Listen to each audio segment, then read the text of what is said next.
It's extremely important from the moment I wake up to determine how I'm going to look for the day, because how I look for the day makes me feel better, more confident. How we look is important about how we communicate, and it emulates strong, confident, and successful people. I'm John King. I'm the owner and broker of Engel and Volkers in Ottawa. Beautiful. Thank you so much. You are a very busy man. So, John King, I'm delighted to be here. We met a while back and we connected on social media. I liked your style. And so I reached out and hey, I need to know who John King is and why his style is really standing out. So we wanted to know more about it. Who is John King? Oh, wow. I should have this more rehearsed, and I don't, but it's really nice meeting you. And I think that the relationship has been one that is reciprocal.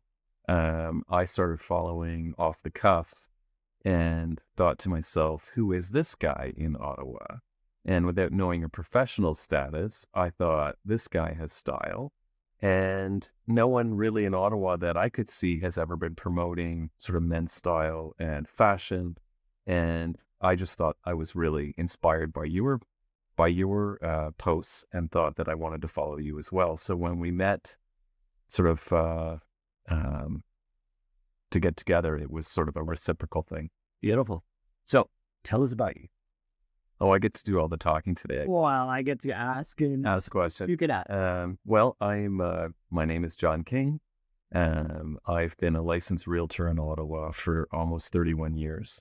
And I come from a small town in southern Ontario, sort of a farming, small town sort of values background, and came to university in Ottawa in 1986. I graduated from university in 1990 and worked for a couple of years in nonprofits, communications and marketing, and started real estate in 1993. Beautiful. And I see Engel and Volkers here. So I'm curious, what is GG? Oh, GG actually is, should have a sort of a sample. It's what we call Global Guide. Our Global Guide is a magazine, sort of a high-end sort of luxury house and home magazine that's produced in our headquarters in Hamburg, Germany.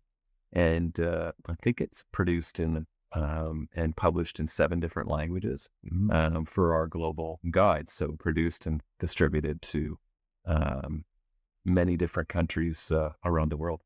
Beautiful. So you're a man of style, and I love the aesthetics of your office as well. And before we started the chat here and recording, we talked about the aesthetics and the values as well. And so you talked about the office, it resembles your alignment with your values. So oh, that's a very good question. And it's something that resonates very sort of deeply in my sort of core in my values, which was what values are. But I'd worked in a number of different real estate companies and offices, physical offices over the years. And I always felt that although we had very nice, comfortable working spaces, I wanted to align myself with sort of we'll call it luxury for a better word, but it's more refined, I think is the word. So I wanted a more refined working space, a place where I would be proud to bring my clients in. I mean, clients are coming less into the offices these days with, more remote working and everything's digital, and we're doing a lot of client visits at homes, but there's still a lot of opportunity. I think the office that we work in does represent us, and it does tell a little story about our advisors or our agents in the company that they have a nice place to work. Mm-hmm. And this is the type of shop or the type of office that you would find it in any Engel and Volkers shop around the world. And I think we're probably around 12 or 1,200 plus offices around the world. And the same quality, concept, refinement would exist anywhere. It's beautiful. I love how you use the word refined and avoided luxury. And I find that word is overused or it's lost its meaning. Everything is either premium or luxury. Yeah. Whereas the word refined is still kind of not as used as much. And so that reflects on style as well. Oh my goodness, it really does. And I really think that there's some stories that I will get into if you let me ramble. But I do feel that luxury is often associated with the price point. Mm-hmm. And when we were talking prior to this meeting or our interview this morning, um, it is often associated that it has to be expensive. And I don't think that luxury has to be expensive. I think luxury is defined as more as an experience. It's more not a price point, but a feeling. It's in real estate. I feel it's part of a service. You can give a luxury service. Mm-hmm. Our physical offices are refined, and you would feel that it's luxury, but it's not expensive. None of the things inside of our physical space are that expensive. They're just really bespoke, Put together. put together. Just like the suit that you have today. Yeah, well, thanks. And I didn't take a lot of thought on what to wear today, but I knew I had to put something on that was going to get commented on. So I put this on. Well, let's talk about it. I love the chalk stripe. It's wide. It's something that I tend to shy away from. Yeah. I find them overwhelming for my body physique. Yeah. But you seem to pull it off really well. Well, I spent a few minutes in my dressing area this morning playing with different ties. And although I did have a tie chosen for today to wear with this suit, it's not something that is really something that I would wear unless I was really going to some sort of more formal event. Mm-hmm. So it doesn't really reflect who I am as a person. Mm-hmm. So I thought you're going to get me without a tie today. Although I think the suit itself kind of warrants a tie or a more bright colored shirt, but this was all in my haste of getting ready and running out the door this morning. It's beautiful. And so when we talk about personal style, what is your personal? Well, interesting you would ask me before, who is it that would be someone that I would emulate or want to be, or who do I watch on a specifically? And I would say that it's no one specifically. I think there are some brands that I follow, but it would be it's a good question. It's not anyone specific, and it would just be sort of almost like a professional business sort of business chic, I guess you would call it. Mm-hmm. And I hope we can cut this in some way because I don't know Yeah. how to answer that question. Beautiful. Is there a style that you would like to have that you think, oh, I wish I could pull that off, or like it is something that you have not ventured in? Yeah, so some of the styles and the brands, like I mean, we all have a physical type that works better with some brands than others. This particular suit and style, this was something that I watched Millionaire Listing in New York. Mm-hmm. Frederick, as everybody that would know, that does the high sort of sidekick when he gets excited or does a big deal. Mm-hmm. But he was the one a few years ago that was wearing a double-breasted flannel chalk stripe. And now he's probably 6'7" or 6'6", tall, Swedish, lean. I just thought, wow, like what a statement piece in New York City. And I thought, why can't we do that in Ottawa? Now I'm 5'10", and doesn't have the same sort of impact, but it's just something that I thought was a little bit different and just a little bit outside the box, something that you might notice. And but that's kind of where that came from. Yes, so you've got those wide peak lapels as well, so you're really going for that kind of Harvey Specter. Yeah, and again, I think you'd have to pick and choose the right event to wear it to.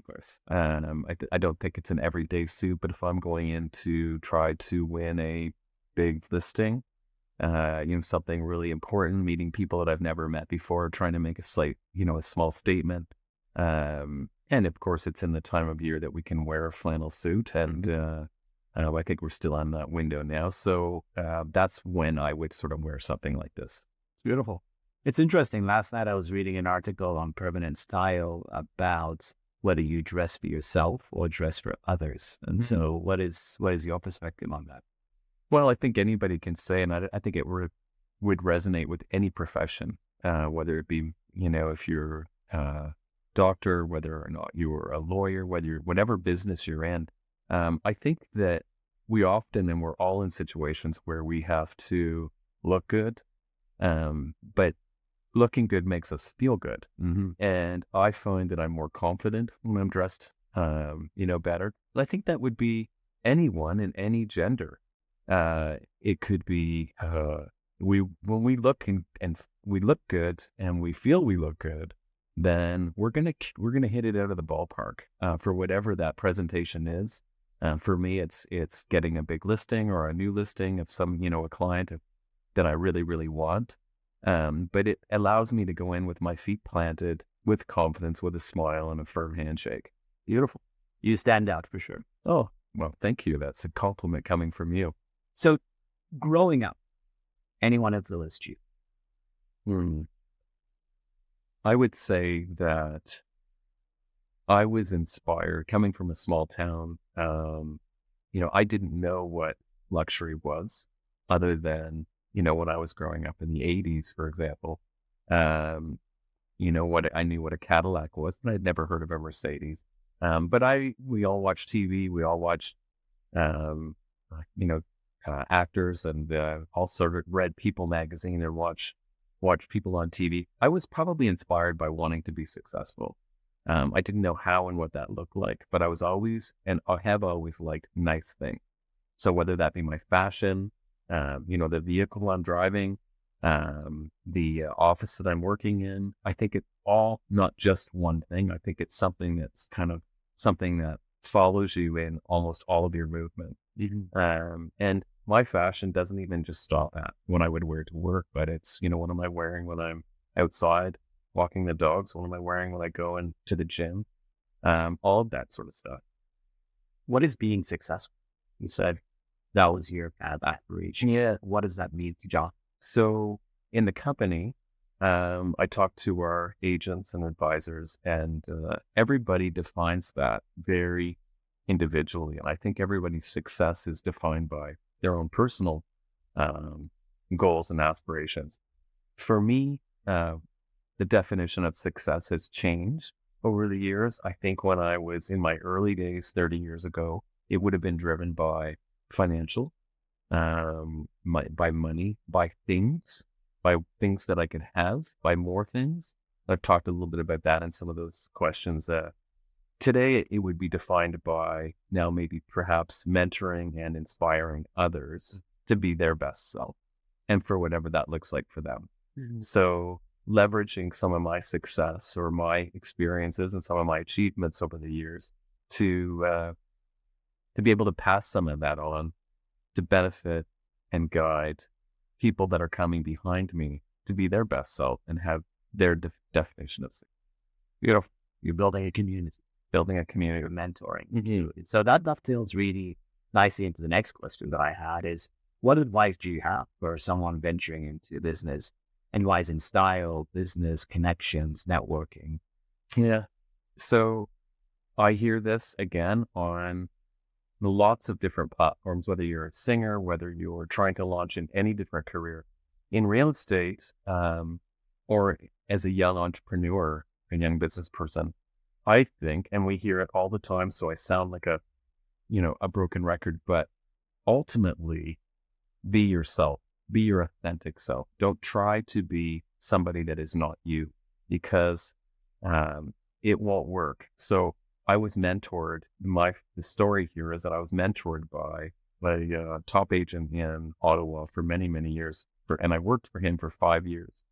And when I left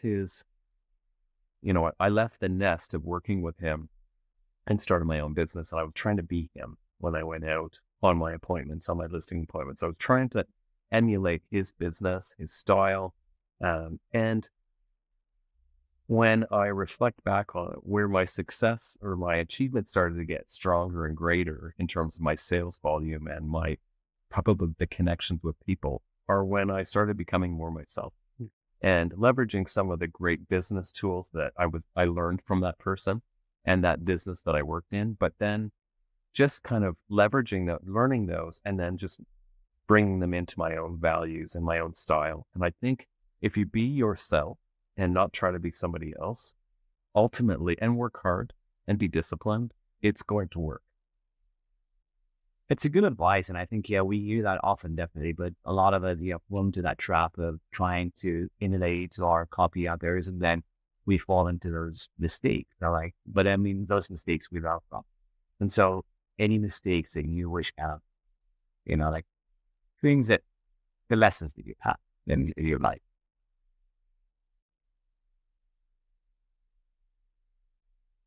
Maybe trying to be someone you're not. You, again, going back to that authenticity. Yeah. And probably believing in your gut instincts and your values and taking some chances when you have the opportunity. I'm probably quite conservative, although I'm sure people that work closely with me or some of the people in the company might be completely opposite. But I'm a very ideas generated person. I have a lot of very big dreams and visions and goals. And so I would say that I've been conservative, but just to follow your instinct, follow your gut instincts. And if you have an opportunity to take it, because for the most part, if it doesn't work out, you can default back to sort of the ground zero and probably be successful again. Absolutely. So what's next for John King? Well, that's a good question. Again, I think the goals that I would have would become more of an opportunity to build a legacy for the brand. I'm very passionate about our real estate brand. I think it's special. Not only has the consumer marketplace taken it by storm, but the realtors in Ottawa know it and respect it. And that's really heartwarming for me. Building not necessarily a much bigger company, but building it with the right team players, people that want to share, collaborate, have fun in a professional environment, and building the right team. And I think that as long as we do that, I'll create this legacy of really great people with a great reputation. That's something that will carry on along past me. I find in building any business or any venture, and I'm in healthcare, completely the opposite. It's a marathon. It's not a sprint. Right. When you set the foundations, especially when you have the right people on your team, that's when you kind of set yourself up for success. And I find a lot of people just want that quick success, or they see the quick success and they think, well, there's so much foundation that needs to be built.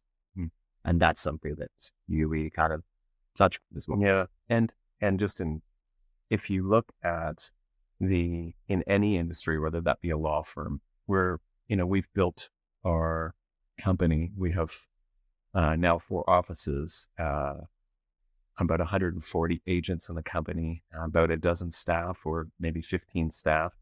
And what I'm realizing is now, is we don't need more than this many people or 200 people. It's not about the growth numbers, but it would be more about like a hockey team. And I've often now thought it's okay to trade players and to make sure that we've got the right team to win the cup. And in that regard, I just feel like now we want the right people. You have to understand the brand. And that means providing a bespoke experience and what we expect at Engel and Volkers, but also bringing the people in that really want and respect that, and shuffling the ones that don't understand that or don't respect that as well. So you're the quarterback of everything. Yeah, maybe that's not been referred to that. I certainly don't feel or look like one, but yeah. Okay. Well, talking about quarterbacks and how they look like, tell me about your personal habits and routines to maintain healthy mind, physique. Wow, that's a great one. And really, I think a really important one, and reflecting back on that question a couple minutes ago, that would be something that I wish I had probably respected more as I was building my professional career, which is we can often forget our personal health. We think we're young and we don't have to worry about some of that stuff, but now at 56 years old, I think that sleep is really important. I think exercise is important. And so I'm really just always building that health part into the professional part is probably important. And I think as we get older, it becomes even more important. And it's something that I'm actually having a lot of fun with. And you don't just have physical sort of results where you maybe look better, but you feel better. And there's just so many benefits to living your best life that way. Your suit's been better. Yes, that's a good point. you slide into your clothes a lot easier, and that's a nice feeling in the morning. Absolutely. Yeah. So exercise 5 o'clock in the morning or 5 o'clock in the evening? Yes. What's your Good question. So my path this past year has been I get up at 6 o'clock and I do a very much a routine weekdays at 6:45 for an hour, and that's nice because it's out of the way. I'm tired at night earlier, but boy, is it ever a nice feeling to get it out of the way. And I think if you start off with that kind of commitment and dedication in the morning, it also pushes to eat a little bit healthier, to make sure that you invested a lot already that day into taking care of yourself. You don't want to just let it go. Absolutely. But I'm really good at letting it go on the nights and the days that I'm taking it off. Yes, you started the day on a good pace for sure. So that just carries on. So speaking about food, so the restaurant scene in Ottawa, what's your go-to place if you were to choose a couple? Probably very much not aligning with my style. I would say that I like ethnic, different types of cuisine. So sort of smaller, more local restaurants. I love Mexican food. I love Lebanese food, and probably less of a longer sort of, I'd say almost haute cuisine, which is just not something that's my thing. So probably more fun, entertaining with a group of people, and probably something with a bit of flavor. So any names, or you're not going to endorse any? I would have many, and I might get injured if I start rhyming off any restaurants. But probably nothing that I really will share at the moment. Favorite cocktail? Oh, well, again, going back to that, probably a margarita. With a small Mexican sort of dinner with some light tacos and a margarita. That's like about the perfect evening for me. Beautiful. Before we end this was a great conversation. Really great to know you and know about your business, your vision, your values as well. I asked you to nominate a man that we can interview, and so you nominated Dan. Okay, wow. And Danny doesn't know that I've done that. Oh, yes, Danny would be. Pull him out here, Danny Ibrahim. But I saw his last post. I think he was in Dubai. Yeah, I saw him a couple of weeks ago. He was heading to Dubai. Okay. And someone like Danny, mortgage business, super successful, always in style, great business guy, great family guy. It's 4 young boys, a wonderful wife who I know as well. Just somebody that I'm always looking at his style, which is a little different than mine. So there would be a professional person in Ottawa that I would be following from style. Beautiful. I don't know Dan, but I will hope that you can make the intro. Yes. And we'll have him here as well on Off the Cuff. Yeah. Awesome. Great. Well, I really enjoyed this. Thank you so much for your time. You're a busy man, and we look forward to more talks and chats. Yeah. Sounds great. Thank you. Thank you, John.